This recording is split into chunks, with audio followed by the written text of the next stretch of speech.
તમારી સાથે શેર કરીશ ગોટાળા પાઉંભાજીની રેસીપી। તો પનીર અને ચીઝ સાથે બનતી આ પાઉંભાજી સુરતમાં ખૂબ જ ફેમસ છે, જેને આપણે અમુક ટિપ્સ સાથે બનાવશું। જેમાં સૌથી પહેલાં ટમેટા, ડુંગળી અને રેગ્યુલર મસાલા સાથે આપણે પાઉંભાજીનો એક બેઝ તૈયાર કરશું અને પછી તેમાં શાકભાજી એડ કરીને તેમાંથી ચટાકેદાર પાઉંભાજી બનાવશું। અને સૌથી છેલ્લે આપણે જ્યારે તેમાં પનીર અને ચીઝ એડ કરશું ત્યારે ક્રીમી અને સ્વાદમાં એકદમ ટેસ્ટી આપણી ગોટાળા પાઉંભાજી તૈયાર થશે। તો પાઉંભાજી તો તમે ઘણીવાર બનાવી હશે, પણ એકવાર આ ભાજી ચોક્કસથી ટ્રાય કરવા જેવી છે। તો ચાલો રેસીપી શરૂ કરીએ। ગોટાળા પાઉંભાજી માટે સૌથી પહેલાં શાકને બાફવા મેં અહીંયા કુકર રાખેલું છે। હવે મેં અહીંયા વજનમાં 170 ગ્રામ અને 2 મીડિયમ સાઇઝના બટેટાના આ રીતના રફલી પીસ કરી લીધેલા છે। સાથે અડધા કપ જેટલા લીલા વટાણા અને તેટલા જ પ્રમાણમાં એટલે કે અડધા કપ જેટલું ફ્લાવર લીધેલું છે। સાથે મેં અહીંયા 2 મીડિયમ સાઇઝના મોઢા મરચાંના ટુકડા લીધેલા છે। તમે તેની જગ્યાએ કેપ્સિકમનો ઉપયોગ પણ કરી શકો છો। તો લારી પર મળતી ભાજીમાં ફક્ત આટલા શાક એડ કરવામાં આવે છે। શાકના આ માપથી 5 થી 6 વ્યક્તિને સર્વ થાય તેટલી ભાજી તૈયાર થશે। હવે તેમાં 1 વાટકી જેટલું પાણી એડ કરી દઈએ। સાથે અડધી ચમચી જેટલો હળદર પાવડર અને સ્વાદ પ્રમાણે મીઠું એડ કરીને બધી જ વસ્તુને મિક્સ કરી લઈએ। અહીંયા શાકને બાફતી વખતે આપણે વધુ પડતું પાણી એડ નથી કરવાનું। હવે કુકરનું ઢાંકણ બંધ કરીને મીડિયમ ટુ હાઈ ગેસની ફ્લેમ પર ફક્ત 3 વિસલ કરી લઈએ। તો પાઉંભાજી માટે શાક બાફતી વખતે આપણે તેમાં વધુ પડતા બટેટા એડ નથી કરવાના। જો આપણે પાઉંભાજીની ક્વોન્ટિટી વધારવા માટે તેમાં બટેટાનું પ્રમાણ વધારી દેશું તો બટેટા પાઉંભાજીને એક થિકનેસ આપી દેશે। સાથે તે પાઉંભાજીમાં રહેલા બટર અને તેલને એબ્ઝોર્બ કરી લેશે, જેનાથી ભાજીનું ટેક્સચર બજાર જેવું નહીં આવે। સાથે આપણે અહીંયા શાકભાજીને થોડા ઝીણા સુધારીને એડ કરવાના છે, જેથી કુકરમાં હાઈ ગેસની ફ્લેમ પર ફક્ત 3 વિસલમાં આપણા બધા શાકભાજી બફાઈ જાય। અને શાકભાજીને બાફતી વખતે આપણે તેમાં ફક્ત હળદર અને મીઠું જ એડ કરવાનું છે, બીજા મસાલા એડ નથી કરવાના। તો 3 વિસલ પછી કુકર ઠરી ગયું છે। હવે તેને ખોલી લઈએ તો શાકભાજી એકદમ સારી રીતે બફાઈ ગયા છે। હવે આ રીતના મેશર કે પછી ઘરમાં રહેલી કોઈ પણ વાટકીની મદદથી શાકભાજીને અધકચરા મેશ કરી લઈએ। તો પાઉંભાજી માટે આપણે શાકભાજીને અધકચરા મેશ કરવાના છે। જો આપણે તેને વધુ પડતા મેશ કરી દેશું તો પાઉંભાજીનું ટેક્સચર બરાબર નહીં આવે। તમારા શાકભાજી મેશ થઈ ગયા છે અને તેનું ટેક્સચર આ રીતનું સેજ દરદરું છે, જે ભાજી માટે એકદમ પરફેક્ટ છે। અને હવે ભાજીમાં એડ કરવા માટે ગ્રીન પેસ્ટ બનાવવા મેં 7 થી 8 કળી લસણની લીધેલી છે।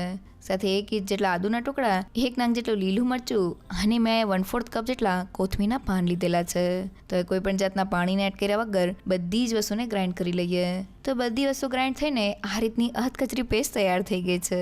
હવે ભાજીને વઘારવા પેનમાં 4 મોટી ચમચી જેટલું તેલ એડ કરી દઈએ।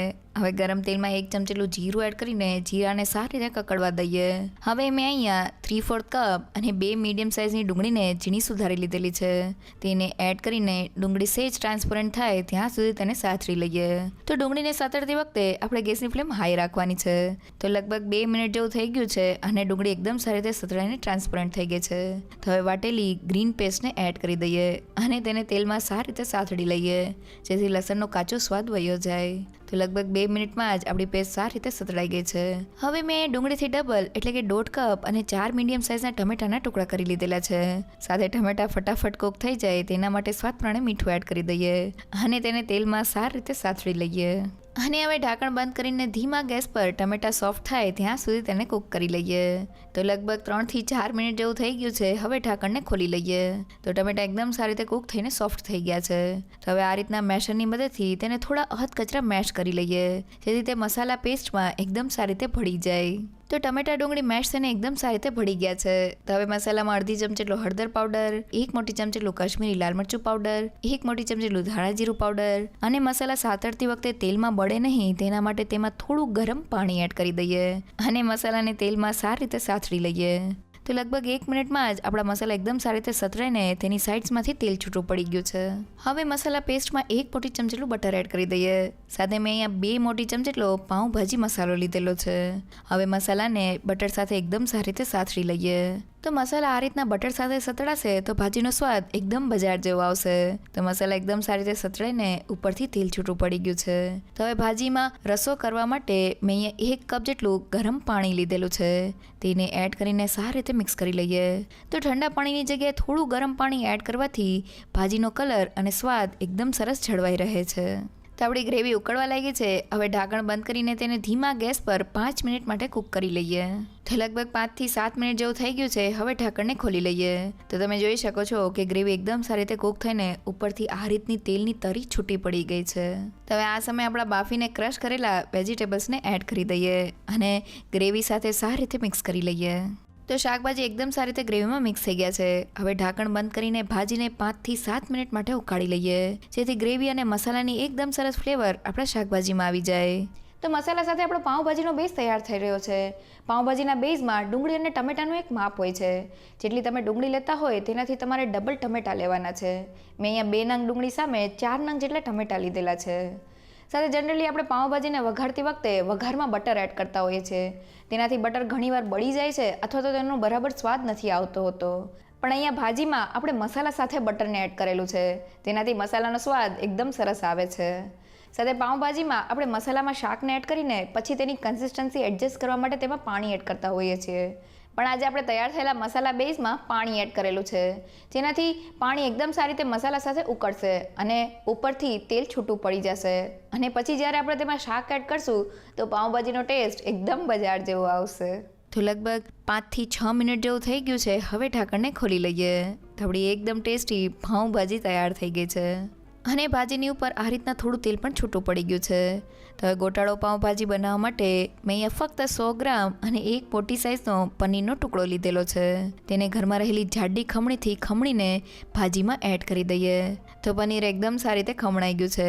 હવે મેં અહીંયા ચીઝ ક્યુબ લીધેલી છે. તેને પણ ખમણીની મદદથી ખમણી લઈએ. તો મેં 2 નંગ જેટલી ચીઝ ક્યુબને પણ ખમણી લીધેલી છે. અને હવે 1 પિંચ જેટલા ગરમ મસાલાને આ રીતના ઉપરથી થોડો સ્પ્રિંકલ કરી લઈએ. સાથે થોડા કોથમીરના પાન પણ સ્પ્રિંકલ કરી લઈએ અને બધી જ વસ્તુને મિક્સ કરી લઈએ. તો અહીંયા ગોટાળા પાઉંભાજીમાં તમે ભાજીને સર્વ કરતા હોય ત્યારે જ તમારે તેમાં પનીર અને ચીઝ એડ કરવાના છે. તો બધી વસ્તુ મિક્સ થઈ ગઈ છે. હવે ભાજીને ફક્ત 2 મિનિટ માટે કૂક કરી લઈએ. હવે મેં અહીંયા અડધા નંગ જેટલું લીંબુ લીધેલું છે. તેને ભાજીમાં એડ કરી દઈએ અને સારી રીતે મિક્સ કરી લઈએ. તો બધી વસ્તુ મિક્સ થઈ ગઈ છે. હવે ગેસની ફ્લેમ બંધ કરી દઈએ. તો આપણી એકદમ ટેસ્ટી ગોટાળા પાઉંભાજી તૈયાર થઈ ગઈ છે. અહીંયા પનીરને ભાજીમાં એડ કરતી વખતે આપણે ઘરમાં રહેલી કોઈ પણ જાડી ખમણીનો ઉપયોગ કરવાનો છે, જેથી ભાજી ખાતી વખતે પનીરનો થોડો ક્રંચ આવે. જો ઘરમાં જાડી ખમણી ના હોય તો તમે પનીરને હાથેથી ક્રમ્બલ કરીને પણ એડ કરી શકો છો. સાથે આપણે ભાજીમાં થોડું ચીઝ પણ એડ કરીએ છીએ, જેનાથી ભાજીનું ટેક્સચર એકદમ ક્રીમી અને ટેસ્ટી આવશે. તો એ તૈયાર થયેલી ગોટાળા પાઉંભાજી માટે બનને શેકી લઈએ. તો પાઉંને શેકવા માટે પેનમાં 1 મોટી ચમચી જેટલું બટર એડ કરી દઈએ. સાથે 1 પિંચ જેટલો પાઉંભાજી મસાલો અને થોડા કોથમીરના પાન એડ કરીને મસાલાને બટરમાં સારી રીતે મિક્સ કરી લઈએ. હવે મેં અહીંયા બનમાં વચ્ચે કટ લગાવી દીધેલી છે. તેને આ રીતના ખોલીને બટર સાથે એકદમ સારી રીતે રોસ્ટ કરી લઈએ. તો પાઉંને આપણે બધી જ બાજુથી બટરમાં ફેરવતું જવાનું છે. તો આપણા પાઉં બટરથી એકદમ સારી રીતે કોટ થઈને શેકાઈ ગયા છે. તો હવે ગેસની ફ્લેમ બંધ કરી દઈએ.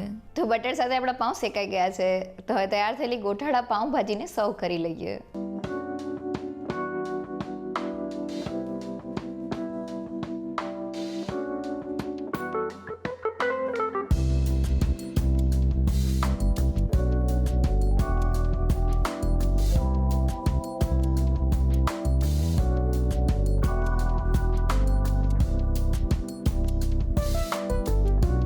તો આપણી એકદમ લારી પર મળે તેવી ગોટાળા પાઉંભાજી તૈયાર થઈ ગઈ છે. અહીંયા ભાજી બનાવતી વખતે બસ તમારે અમુક વાતનું ધ્યાન રાખવાનું છે. પહેલી એ કે તમારે ડુંગળી અને ટમેટા અને રેગ્યુલર મસાલા સાથે સૌથી પહેલાં પાઉંભાજીનો એક બેઝ તૈયાર કરી લેવાનો છે. અને પછી તેમાં બાફેલા શાકભાજી એડ કરીને આપણી ભાજી એકદમ ટેસ્ટી તૈયાર થશે. અને પછી જ્યારે તમે ભાજીને સર્વ કરો ત્યારે જ તમારે પનીર અને ચીઝ તેમાં એડ કરવાના છે. તો રેગ્યુલર પાઉંભાજી કરતાં એકદમ ટેસ્ટી ગોટાળા આ પાઉંભાજીની રેસીપી જો તમને ગમી હોય તો મને કમેન્ટ સેક્શનમાં જરૂરથી કહેજો. સાથે મારા વિડીયોને લાઇક અને ફ્રેન્ડ્સ અને ફેમિલીમાં શેર કરજો અને મારી ચેનલને સબસ્ક્રાઈબ કરવાનું ના ભૂલશો. તો ફરી મળીએ એક નવી રેસીપી સાથે.